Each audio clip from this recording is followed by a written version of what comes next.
আল্লাহর নবী বিশ্ব নবী রাহমাতুল লিল আলামিন বলেন, এমন তৃষ্ণার্ত হবে, এমন পানির পিপাসা লাগবে, তখন দেখা যাবে তামাম পৃথিবীর পানি যদি তার মুখের মধ্যে ঢেলে দেওয়া হয় তথাপিও তার পানির পিপাসা দূর হবে না।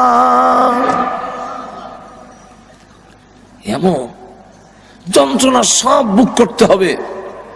হযরত মূসা আলাইহিস সালাতু ওয়াস সালাম আল্লাহর পয়গম্বর, ইন্তেকালের পরে একজন স্বপ্নে দেখে জিজ্ঞাসা করলো, হুজুর মৃত্যু যন্ত্রণা কি আপনি কষ্ট পেয়েছেন?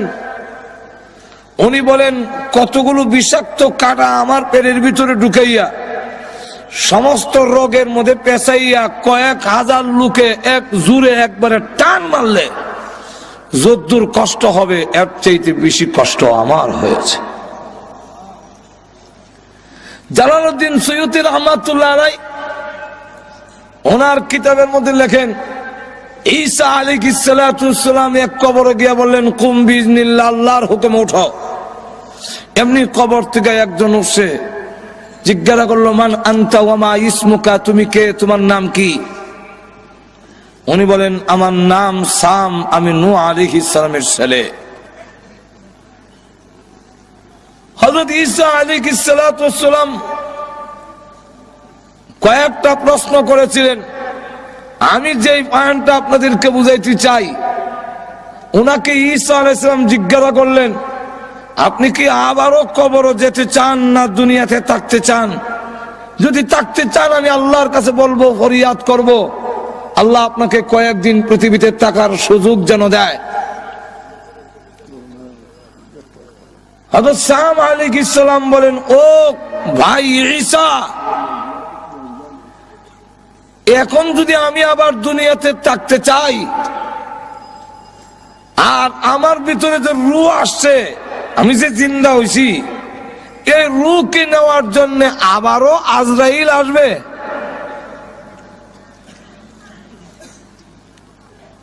হযরত ঈসা আলাইহিস সালাম বলেন, আপনি আল্লাহর পয়গম্বর, আপনি আজরাইলকে এত ভয় পান কেন?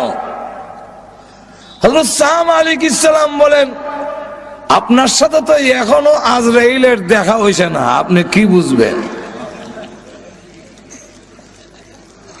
ও ঈসা আলাইহিস সালাম, আজ থেকে 4000 বছর আগে আমার রূহ বের করা হয়েছিল, কিন্তু আজও পর্যন্ত আমি মরণের কষ্ট ভুলতে পারি নাই।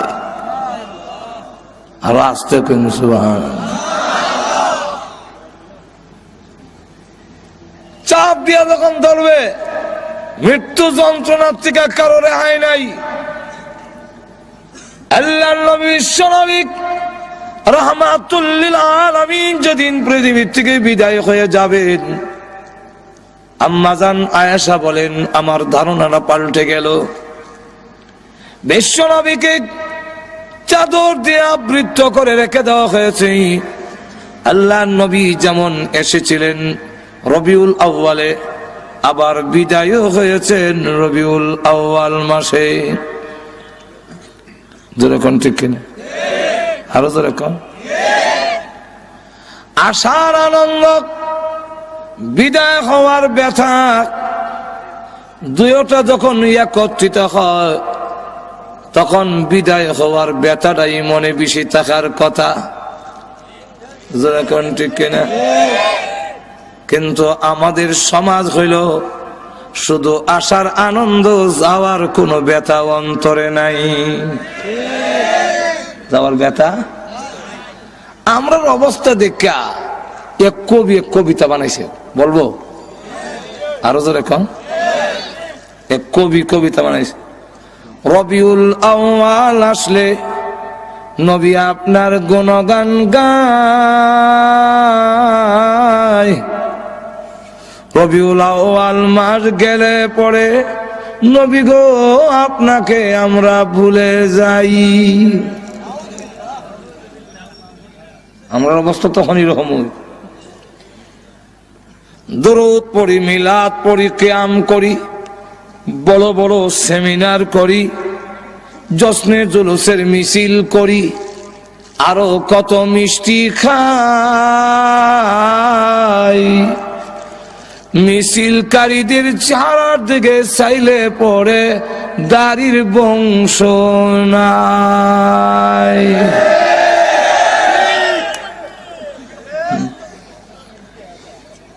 বলেন দেখি কবির এই কবিতাটা আমাদের সাথে মিল আছে কিনা?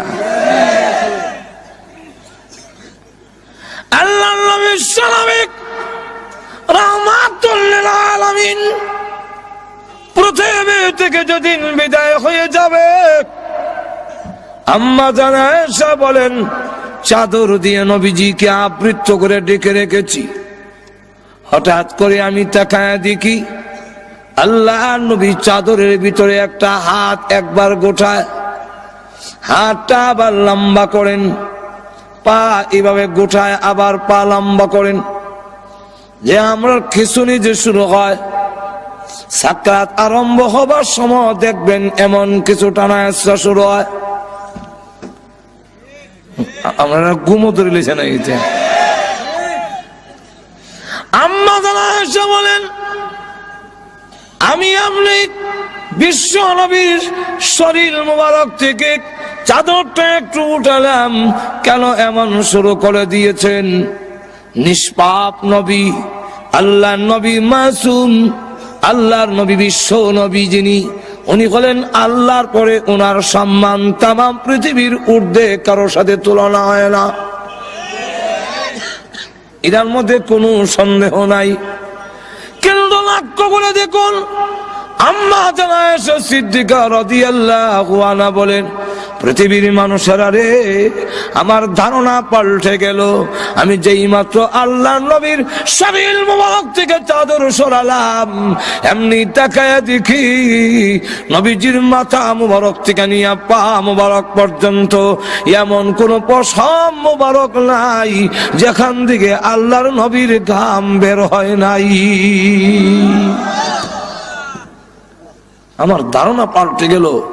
নবীর যদি রহম, তাহলে আল্লাহ যে বলছেন কুল্লু নাফসিন যায়িকাতুল মাউত, এই আয়াত 100% ঠিক। একটু জোরে কর না। হঠাৎ করে নবীজি ডেকে বলেন,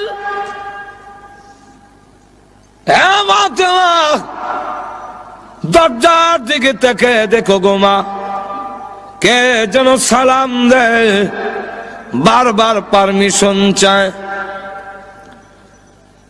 হযরত ফাতেমা রাদিয়াল্লাহু আনহা দরজার দিকে তাকালেন, আজরাইল তো দেখা যাওয়ার কথা না। আমি আমার আব্বার কাছে বসে থাকলে তিনি যদি বলেন, আমি কি দেখবো নাকি?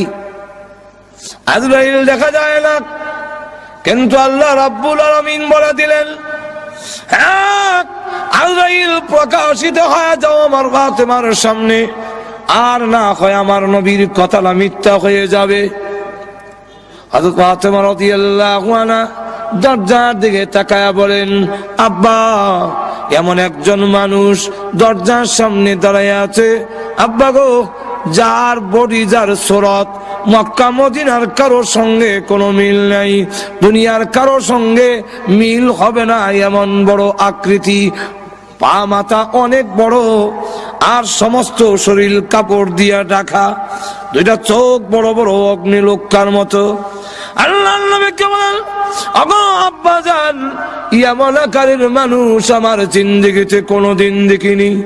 আল্লাহর নবীর মাথা মুবারকে ব্যথা, বুকে ব্যথা, তারপরও উনি বহু কষ্টে দরজার দিকে তাকিয়ে বললেন, মা হাযা মালাকুল মাউত, হাযা হাজিমুল লাজ্জাত ইয়ানিল মাউত। তিনি হলেন আজরাইল, মালাকুল মউত, তিনি হলেন দুনিয়ার সমস্ত স্বাদ কর্তনকারী, যিনি দুনিয়ার সমস্ত স্বাদ মজা কেটে দেয়, সেই আজরাইল গোমা হাজির হয়েছে। হযরত ফাতেমা রাদিয়াল্লাহু আনহা বলেন, ওগো আব্বা জান, এই মুহূর্তে কেন তিনি আসলেন? কয়েক সপ্তাহ ধরে আপনি অসুস্থ, এই মুহূর্তে কেন এসেছেন আমার বুঝবার বাকি নাই। আপনাকে নেওয়ার জন্য এসেছেন না, পারমিশন দিব না, অনুমতি দেওয়া হবে না আপনার এই ঘরে ঢুকার জন্য। হ্যাঁ আব্বা, আপনি পৃথিবী থেকে বিদায় হয়ে গেলে আমি কোথায় যাব, কার কাছে দুঃখ প্রকাশ করব? হাসান হুসেন কার কাছে গিয়া প্রবোধ নেবে? না, পারমিশন দিব না। আল্লাহর নবী রেখে বলেন, ও ফাতেমা, দরজা বন্ধ করে রাখতে পারো, কিন্তু জেনে রাখো আজরাইলকে ফিরায় রাখা সম্ভব নয়। মাগো, কারো পারমিশন নেয় না, কারো ঢুকার জন্য আজরাইল অনুমতি নেয় না। এটা আমার সম্মান, এটা আমার মর্যাদা, আমার অনুমতি নিয়ে ঢুকতে চায়। অনুমতি যদি না দাও, সে কিন্তু অনুমতি ছাড়া ঢোকার পারমিশন তাকে আল্লাহ দিয়ে রেখেছেন। সুতরাং পারমিশন দিয়ে দাও, অনুমতি দিয়ে দাও, জানায় দাও আমি বলেছি ঘরে ঢোকার জন্য। আজরাইলকে যখন অনুমতি দেওয়া হলো, তিনি এসে বলেন, আসসালাতু ওয়াসসালামু আলাইকা ইয়া রাসূলুল্লাহ, আল্লাহ আমাকে পাঠিয়েছেন, আপনি যদি যেতে চান গো আপনাকে নিয়ে যাব, থাকতে যদি চান আল্লাহ হায়াত বাড়ায়া দিবে, কোনটা করবেন? আল্লাহর নবী বলেন, তুমি অপেক্ষা করো, যাব কি যাব না এখন বলবো না, হাত্তা ইয়াতিয়ানি জিবরাইল, জিবরাইল আমার কাছে আসার আগ পর্যন্ত তুমি অপেক্ষা করো। জিবরাইল আসার পরে আল্লাহর নবী রেখে বলেন, জিবরাইল, আজরাইল বলে আমার নাকি যাওয়ার সময় হয়ে গেছে, তোমার মতামত কি? জিবরাইল আলাইহিস সালাতু ওয়াস সালাম তখন কোরআন শরীফের একটি আয়াত তিনি পড়লেন, ইন্নাকা মাইতুন ওয়া ইন্নাহুম মাইতুন। ওগো নবী, আল্লাহ আগেই বলেছেন আপনিও মরণশীল, তারাও, আপনার দুশমনরাও। আমার মা বুঝেননি কেন জানে, তো কিছু হা না কর না কেন?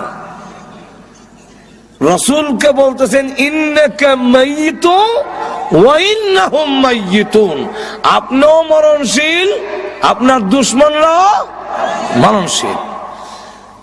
আল্লাহর নবী বুঝে ফেললেন জিবরাইল ইঙ্গিত দিয়েছে চলে যাওয়ার জন্য। নবীজি কান্দেন। জিবরাইল ডেকে বলেন, ইয়া রাসূলুল্লাহ, ইয়া হাবিবাল্লাহ, আপনি আপনার বন্ধুর দরবারে যাবেন, রফিক আলা, পরকালে আপনার নাজ নেয়ামত ইহকালের চাইতে আরো অনেক বেশি। ওগো নবীজি, সম্মান বেশি হবে, আপনি কান্দেন কেন? নবীজি বলেন, জিবরাইল, আমি আমার জন্য কান্দি না। কার জন্য কাঁদছেন? ফাতেমার জন্য।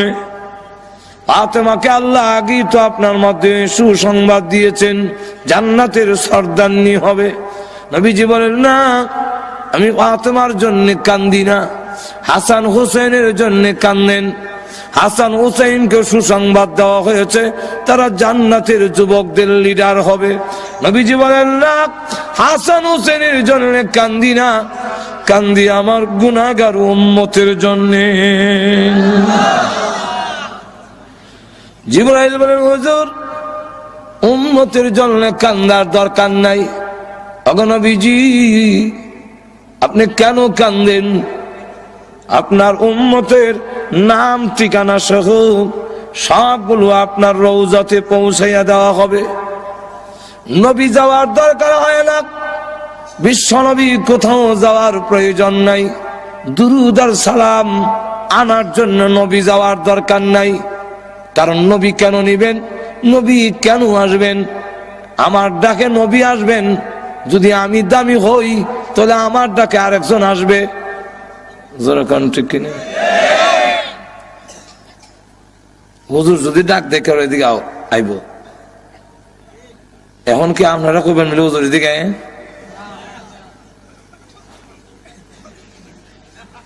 যার দাম বেশি ওনারা ডাক দেয়া কখন জানাবিলে আপনি আয়া নেন। আল্লাহ নবীর সম্মান বেশি, নবীকে বলা যায় না নবী আসেন, আয়া নেন, দরুদ সালাম গেল একটা। আর একটা হইল আমরা দরুদ আর সালাম পড়ি, গুলা কি নবীর লাভ না আমাদের লাভ? লাভটা কার? তাহলে দরুদ সালাম পৌঁছানির ব্যবস্থা তো আমরা না করতাম, লাভ আপনার আর রাসূল নিত। ভাই আমার লক্ষ্য করে দেখুন, আল্লাহর নবী বিশ্ব নবী রাহমাতুল লিল আলামিনকে জিবরাইল আলাইহিস সালাতু ওয়াস সালাম বলতেছেন, ইয়া রাসূলুল্লাহ, ইয়া হাবিবাল্লাহ, আল্লাহর নবী গো, কান্নার দরকার নাই, আপনার উম্মতের দুরূদ আর সালাম পৌঁছাইয়া দেওয়া হবে। আমিও আছি, একজন ফেরেশতা আল্লাহ তৈরি করে রেখেছেন। পৃথিবীর যতগুলো মাখলুক আছে, আম্মার ইবনে ইয়াসির থেকে বর্ণিত হাদিস, ওই ফেরেশতার ততটা কান আছে। পৃথিবীর যেই কোনো জায়গায় যেই কোনো লোক যদি দরুদ পড়ে, তার বাবার নাম, দাদার নাম, সদ্য গোষ্ঠীর নাম সহ, ঠিকানা সহ মুহূর্তের মধ্যে আল্লাহর নবীর কাছে পৌঁছাইয়া দেওয়া হয়। নবী নেওয়ার দরকার নাই। আগে নবীজি কান্দেন না, আপনার উম্মতের সংবাদ আপনি পেয়ে যাবেন।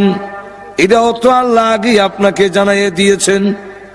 নবীজি ডাক দেবেন, জিবরাইল, উম্মতের সংবাদ পাবো কি পাবো না, এই জন্য কান্দি না জিবরাইল। সন্তান যদি ইংল্যান্ড থাকে আর ভালো অবস্থানে থাকে, তাহলে সংবাদ না পাইলো মা বাবার মনটা কিছু হইলো শান্তি থাকে। ছেলে কুচকাবার লেলা, কিন্তু অন্যের মারফতে জানতে পারে ইংল্যান্ড লন্ডনের মধ্যে তার ছেলে খুব ভালো পজিশনে আছে, সম্মানী আছে, কিছু হইলেও শান্তি পায়। আমার না দেখ, আমার ছেলে তো ভালো আছে। সংবাদ যদি নাও পাই, আমার উম্মত যদি এই পৃথিবীতে ভালো অবস্থানে থাকে, তাহলে আমার তো সংবাদ পাওয়ার দরকার নাই। এটা আমার বিষয় নয়। আমি কেন কান্দি? এতদিন পর্যন্ত আল্লাহ আমাকে আয়াত নাজিল করে জানায়া দিয়েছিলেন, মা কানাল্লাহু লিউআযিবাহুম ওয়া আনতা ফীহিম। ওগো নবীজি, আপনি যেখানে আছেন এদেরকে আমি আল্লাহ গজব দিব না, আমি আযাব দিয়ে শেষ করব না, যেহেতু আপনি এখানে আছেন। ও জিবরাইল, আমি রাসূল যখন পৃথিবী থেকে বিদায় হয়ে যাব, তখন আমার উম্মতের জিম্মাদার কে হবে? তাম পৃথিবীর উম্মতে মুহাম্মদী যদি একসাথে আল্লাহ গজব দিয়ে শেষ করে ফেলে, আমার উম্মতের দায়িত্ব কে নেবে? কে এই দায়িত্ব গ্রহণ করবে? এমনি আল্লাহ ডাক দেয়া বলেন, অরে জিবরাইল, আমার বন্ধুকে বলো চোখের পানি মুছে ফেলার জন্য। আর কানতে হবে না, আর কানতে হবে না। এখন থেকে আনা কাফিলুম মিনহুম, আমি স্বয়ং আল্লাহ তার উম্মতের জিম্মাদার হয়ে গেলাম।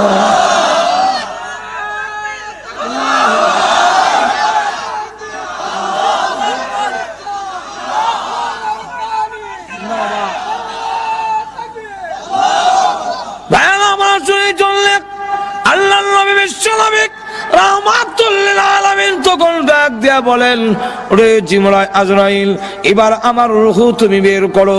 এমনি আজরাইল যখন নবীজির সিনা মুবারকে হাত রাখলেন, ফি কবজির রূহিহি, রাসূলের রূহ মুবারক কবজ করবেন।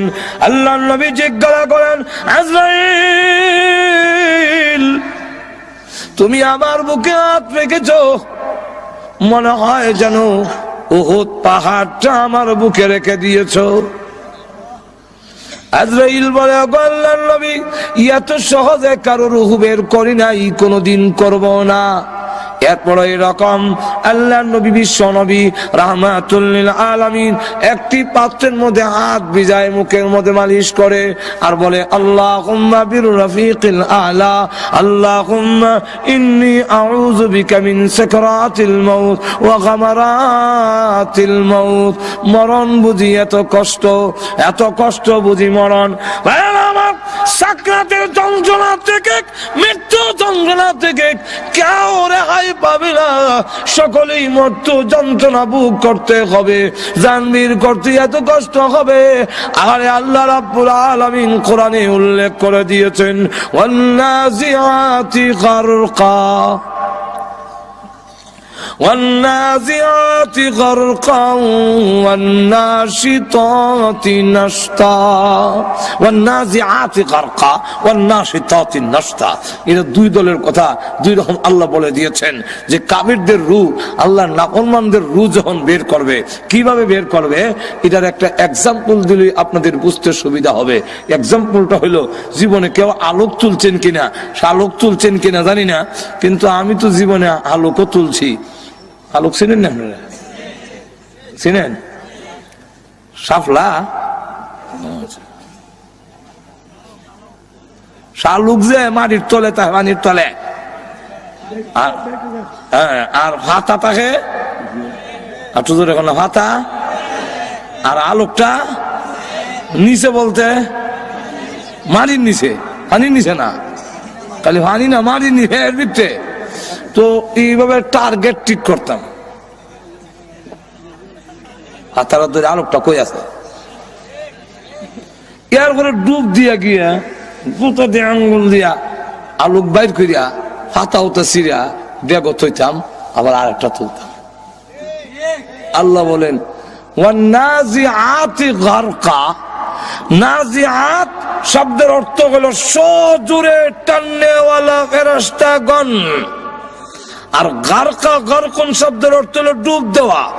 সজোরে ডুব দিয়া বিচ্ছে ডুবকা হেগবা ধর 500 ধরছে, বিচ্ছে গিয়ে ডুবকে একদল ফেরেশতা বিচ্ছে ডুবকা গিয়া রুডা আলু খেলাগান টান দা সিরে আইনা পায়ের সাথে আর হাতের সাথে যত তার আসিল, যত রোগ আসিল, যত লাইন আসিল সব বিচ্ছিন্ন করে দিয়া রো যখন বের করে নেওয়া হবে তখন সমস্ত যোগাযোগ বিচ্ছিন্ন হয়ে যাবে।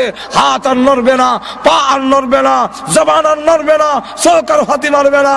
এখন দেখা যায় আর নাক গান নিতে পারে না, মাথায় বুঝে না, সকল যোগাযোগ বিচ্ছিন্ন করে দেওয়া হবে। যেদিন ওই টান দেওয়া হবে তখন বুঝবা মৃত্যু যন্ত্রণা কারে কয়। জোরে কোন ঠিক কিনা? ওয়ান্নাশিতাতি নাশতা।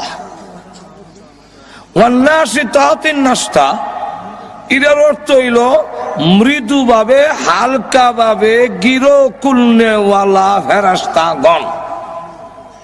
এটারও তাফসীরের কিতাবে উদাহরণ দিছে এইভাবে, আমরা দেশে ফুটকা বেলুন, বেলুন ছিলেন তো আপনারা, বেলুনটারে তখন ফু দিয়া বাতাস দিয়া ফু দেয়, ফু দিলে বেলুনটা অনেক বড় হয়, মুখটার মধ্যে একটা বান দেয়, দিলে বেলুনটা আসিল মুর্দা ওহন হইছে জিন্দা।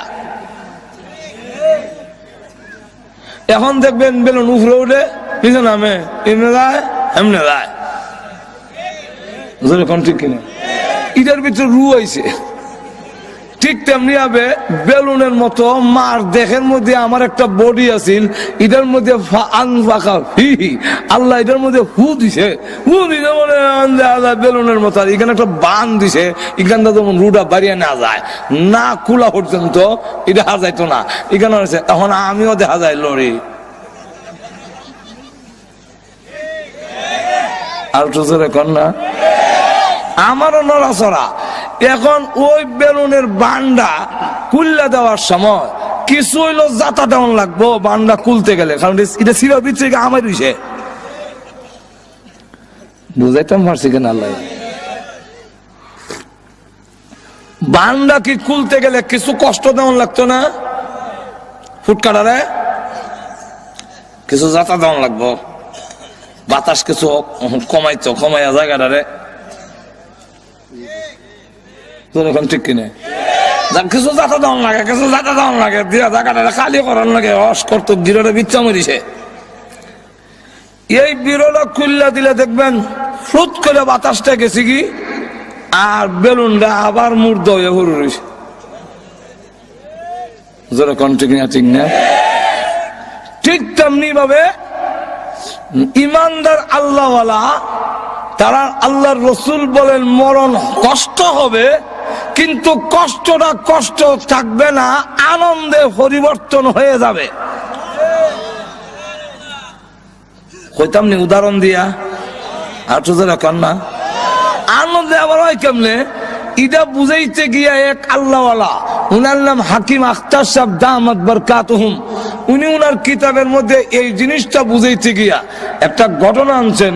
এই ঘটনাটা হইলো এইভাবে একটা উদাহরণ দিচ্ছেন যে মনে করেন মনু নদীর ইভারে একজনের বাড়ি এক ছেলের, আর ওই ভারে হইল মেয়ের বাড়ি, দুইজনের তার ভালোবাসা। এখন ঠিক এই ভালোবাসা এমন পর্যায়ে গেছে মারাত্মক। এখন বাপ ভাইয়ে গরম ওয়াটার খালি নদী দেওয়া ফাই দিবে, ঠ্যাং ভাঙ্গিলেন, এখন আর যাইতে পারে না। রাত যখন 2টা বাজে, ওই দিন মাঘ মাসের কিছু দিন খারাপ, ফুটার ফুটার বৃষ্টি পড়ে, খনখনে বাতাস, সব ওই দরজা লাগাইছে, কেউ শীতের সুরে দরজা খুলে না। এখন আজকে আব্বাও বাড়িত না, বাইসাবও বাড়িত না, আজকে দেওয়ার টাইম। তাও ঘরের দরজা খুলছে না, যেমন ধাক্কা দিলে খোলা দিলে আই বলে জানানাটা খুললে বেরিয়েছে। আর মশারিটা টাঙ্গাই, এটার ভিতরে লেফটারে মানুষের মতো থইছে, ফাঁকেরা দেখলে যেমন বুঝে কাটা আছে দিয়া। এখন মনুর ভাড়ে গেছে রাত 2টার সময়, গিয়া দেখে কোন নৌকা কিচ্ছু নাই, মাঝি নাই। মাঝি কি মাথা খারাপ, অত রাত থাকতো, এই ফুটার ফুটা বৃষ্টি করে কনকনে বাতাস। হ্যাঁ এখানে গেছে, শীতে কাঁপতাছে, কষ্ট কিন্তু বডির মধ্যে হইতাছে। এরপর কাপড় চোর খুললে লাইছে, মানে শার্ট পাঞ্জাবি যতটা হোক খুললে হাতও লইছে, আর নিচের কাপড়টা রয়েছে। এখন নদী ফাড়া দেয়া দেখে বরফের মতো ঠান্ডা, আর উড়ার বলে বৃষ্টি করে রাত 2টা, কুমুরি দড়িলা ইটা বই ওই অকল তো শেষ। আর পানি যখন লাগছে শরীর, সার সমস্ত শরীরের মধ্যে কম্পন সিঁড়ি হইয়া দাঁতে দাঁতে বাড়ি লাগতেছে, ইটা করতেছে। কিন্তু এরপরে যত আগায়, যত হাত অগ্রসর হয়, বৃত্তে কিন্তু খুশি, দাঁতে বাড়ি লাগে আর শরীর ইটা করতেছে, কিন্তু বৃত্তে বৃত্তে আনন্দ তার প্রেমিকারে গিয়া যে দেখিলেইব। এই কারণে তার এই নদীর পথের সমস্ত কষ্ট তার যেমন আনন্দের হয়ে যায়, মুমিনের অন্তরে আল্লাহর মহব্বত সবচেয়ে বেশি। মৃত্যুর সাগরে যখন পাড়ি দেয়, যত যন্ত্রণা আছে, আল্লাহ হওয়ার আশা, জান্নাত পাওয়ার আশা, সমস্ত দুঃখ যন্ত্রণা তার জন্য আরামের হয়ে যায়।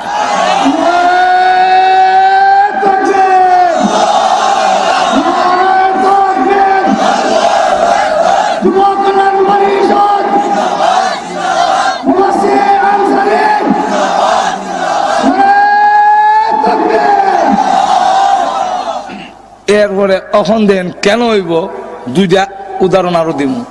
একটা বিষয় কোন জানা যে সময় আবার বিলে মৃত্যু যন্ত্রণা এবং পরকালের অবস্থা, সুবহান, 2-4 দিন সময় দিলেন না, কোন দিত ঠিক কিনা। এখন কেন আনন্দের হয়ে যাবে, আর একটা এক্সাম্পল। এক ছেলে যুবক তো মাটি কাটতেছে, তাকায় দেখি যতই টুকরি বইরা দেয়, আরো বইরা দেয়, আর ভালো এবার আর একটা উড়া বর্তে পারে না, আর বড় খুশি, গাম বাইয়া হরতেছে, কিন্তু বেটা শরীর বড় ফুর্তি দেওয়া যায়। আর খালি কয় বেটা তাড়াতাড়ি অত বারবার আইতাম মারতাম না, 60টা হয়ে যাচ্ছে, তো 60টা হয়ে যায়, 60টা হয়ে যায়, এই কথা বারবার হয়। এখানে 60টা কি বিপদ ঘটলো, তো আমি খালি বইয়া বইয়া কল্পনা করি যে কিতা বিষয়। আবার যখন কাছে আইছে দেখি লঙ্গির এখানে একটু উঁচা দেওয়া যায়, টান দিছে, দেখি রে তোর কোমর গীতে এমনি দেখি, হ্যাঁ কইতে হইতে কাগজটা পড়ে গেছি। কাগজটা লইয়া দেখি এটার মধ্যে লেখা তার প্রেমিকার সিডি, লেখছে আমার সালাম নিও, আর 4টার সময় অমুক বাগানে তুমি আসো আমার সাথে, আর তোমার দেখা হবে। ওই প্রেমিকার সালাম ভাইয়া, আর বাগানে গিয়া দেখা হইব, এই কারণে চার মাটি কাটার কষ্ট দুঃখ কোনো কষ্টই লাগে না, আনন্দের ঢেউ বইতেছে, কতখানে সাইডটা হইতো যাইতো। যেরকম ঠিক কিনা? ঠিক তেমনি হবে মুমিনের কানের কাছে আল্লাহ ফেরেশতা পাঠাইয়া দিয়া কয়, আমার বান্দারে গিয়ে বান্দা বান্দিরে গিয়া কয়ো আমি আল্লাহর সালাম নিত। সালামু কওলাম মির রাব্বির